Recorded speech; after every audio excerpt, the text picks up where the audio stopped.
రెండు తెలుగు రాష్ట్రాల మధ్య నీటి వాటాల పంచాయతీ నిత్యకృత్యంగా మారింది.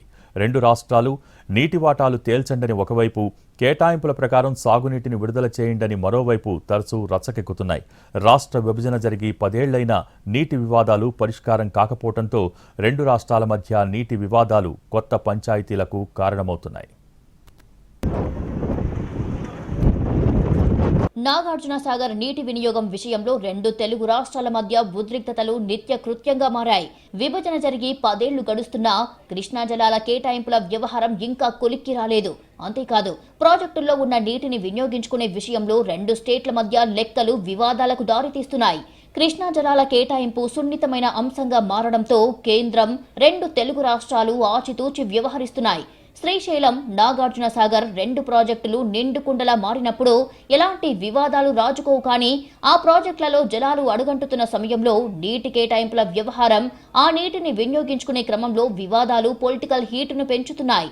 2015లో తాత్కాలిక పద్ధతిన రెండు తెలుగు రాష్ట్రాలకు కృష్ణానది నుంచి నీటి కేటాయింపులు జరిగాయి. కేటాయించిన నిష్పత్తి ప్రకారం వినియోగించుకునే క్రమంలో నీటి విడుదల పారదర్శకంగా ఉండేందుకు టెలిమెట్రిక్ మీటర్లను బిగించాలని కృష్ణా రివర్ మేనేజ్మెంట్ బోర్డు సూచించింది. ప్రాజెక్టుల నుంచి ఎన్ని క్యూసెక్కులు, ఎన్ని టీఎంసీల నీరు విడుదలవుతుంది, ఎవరు ఎంత నీటిని వాడుకున్నారో లెక్కలు తేల్చేందుకు సిద్ధమయ్యింది.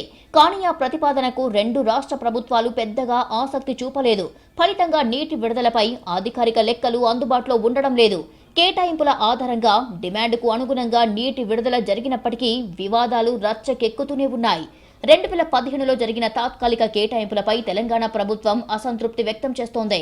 కృష్ణానది పరివాహక ప్రాంతంలో ఉన్న మహారాష్ట్ర, కర్ణాటక, ఆంధ్రప్రదేశ్తో పాటు తెలంగాణని 4వ రాష్ట్రంగా ట్రిబ్యునల్ పరిధిలోకి తీసుకొని 4 రాష్ట్రాల మధ్య నికర జలాలను, మిగులు జలాలను తేల్చాలని డిమాండ్ చేస్తోంది. ఆ లెక్క ప్రకారం తెలంగాణ రాష్ట్రానికి 71% వాటా వస్తుందని సర్కార్ వాదనలు వినిపిస్తోంది. ఇప్పటి వరకు ఉన్న కేటాయింపుల ప్రకారమే నీటి వాడకం జరుగుతోందని ఏపీ సర్కార్ వాదిస్తోంది. ఇకపై కూడా 66:34 రేషియోలో పాత పద్ధతిలోనే కృష్ణా జలాలను కేటాయించాలని ఏపీ ప్రభుత్వం డిమాండ్ చేస్తోంది. సాగు, తాగునీటి అవసరాలకు నీరివ్వాలని డిమాండ్ చేస్తోంది.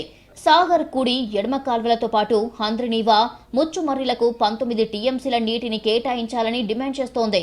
తెలంగాణ అధికారులు చేస్తున్న ఆరోపణలు, విమర్శలను తిప్పికొడుతూ ఏపీ అధికారులు వివరణ ఇచ్చేందుకు రెడీ అయ్యారు.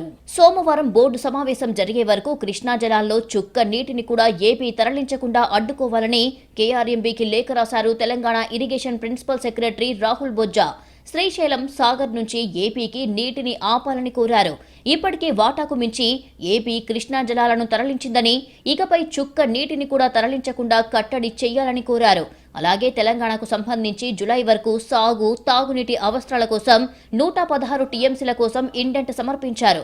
తక్షణమే వాటర్ రిలీజ్ చేసేలా ఆర్డర్ ఇవ్వాలని కేఆర్ఎంబీ చైర్మన్ కు విజ్ఞప్తి చేశారు Telangana irrigation principal secretary Rahul Bojja.